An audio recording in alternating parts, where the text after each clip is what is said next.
मेरा नाम आशीष है। मुझे गांव के घर से काफ़ी दूर की बड़ी सिटी में नौकरी मिली थी। इस शहर में भाड़े का घर लेकर रहने लगा। पड़ोसी के तौर पर घर के सामने ही एक घर था जिसमें एक बुजुर्ग जोड़ा रहता था। दोनों बिल्कुल अकेले रहते थे, मतलब ना कोई बेटा, ना बेटी, ना नाती, ना पोता, यानी कि संयुक्त परिवार नहीं था। मैं एक संयुक्त परिवार का सदस्य था, इसलिए मुझे अक्सर उनके बारे में विचार आते रहते थे। मुझे देखकर बुरा लगता है, इतनी उम्र होने के बाद भी उनकी देखभाल करने वाला कोई भी उनके साथ नहीं है।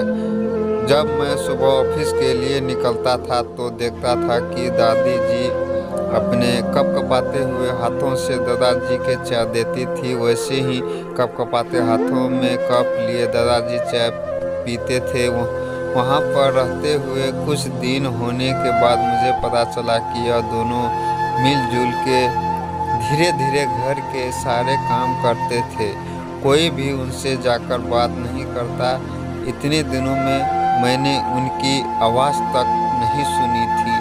जब मैं शाम को ऑफिस से घर आता था तब दोनों के घर के आंगन में बैठा पाता था और उन दोनों के ही चेहरे पर थकान साफ साफ पड़ पाता था। मैंने मन कई बार करता कि उनके जाकर बात करूं, लेकिन फिर किसी वजह से मेरी पाँव वहीं पर थम जाते हैं। मैं जब जब उन्हें देखता था मुझे मेरी दादा दादी की बहुत याद आती और मैं घर पर फ़ोन लगाकर उनसे बात कर लिया करता था। एक संडे जब मुझे ऑफिस में छुट्टी थी तो मैंने देखा दादी जी काम कर रही थी, लेकिन उन्हें रोज़ की अपेक्षा काम करने में कुछ ज़्यादा ही तकलीफ हो रही थी। उनके पास जाकर पूछा कि दादाजी, आपकी तबीयत तो ठीक है ना?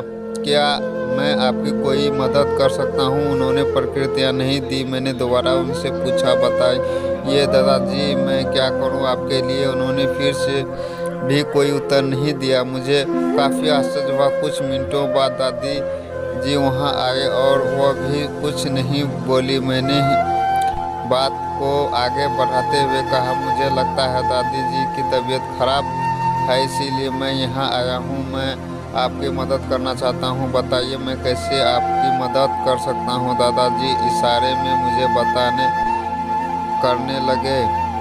उन्होंने इशारे से मुझे बताया, ये दादी सुन और बोल नहीं सकती। इन्होंने यह भी बताया कि वह खुद भी बोल नहीं सकता, वह सुन सकते हैं, मेरी बात समझ सकते हैं। उन्होंने इशारे से दादी से कुछ कहा और दादी ने मेरी तरफ देखकर मेरे माथे पर हाथ फेरा। मैं उन दोनों की तरह देखते ही रहा और न जाने कब मेरा आंखों से आंसू बहने लगा। उस दिन के बाद जब जब मुझे समय मिलता मैं उनके पास चला जाता था। वो मुझ पर बहुत प्यार बरसाते और तब मुझे उनके इशारे को मीठी भाषा की बहुत अच्छी तरह समझ में आने लगी थी। एक दिन मैंने दादी जी से पूछा कि वो अकेले क्यों रहते हैं, क्या उन्हें कोई औलाद नहीं है? दादी जी ने दादा को इशारे में समझाया कि मैंने उन्हें क्या पूछा। फिर दोनों मेरे हाथ पकड़कर मुझे आंगन में ले गए और अपने आँखों के आंसू पोंछे और उंगली का इशारा करते हुए एक साइकिल मुझे दिखाई। साइकिल को देखकर मैं समझ गया कि उन परिवार वालों उन्हें छोड़कर कहीं जा चुके हैं और जब उनके हिस्से में केवल यादें ही बची हैं। उन्होंने रोता हुआ देखकर मैं भावुक हो गया और मैं दोनों की गले से लगा लिया। उन्होंने मेरे ऊपर अपने सीने में सालों से बंद प्यार को बादलों से प्यार की इतनी बारिश कर दी कि मैं पूरी तरह उसमें भीग गया। दोस्तों, इस कहानी से यह लोग कनेक्ट कर पाएंगे क्योंकि यह सिर्फ कहानी नहीं है,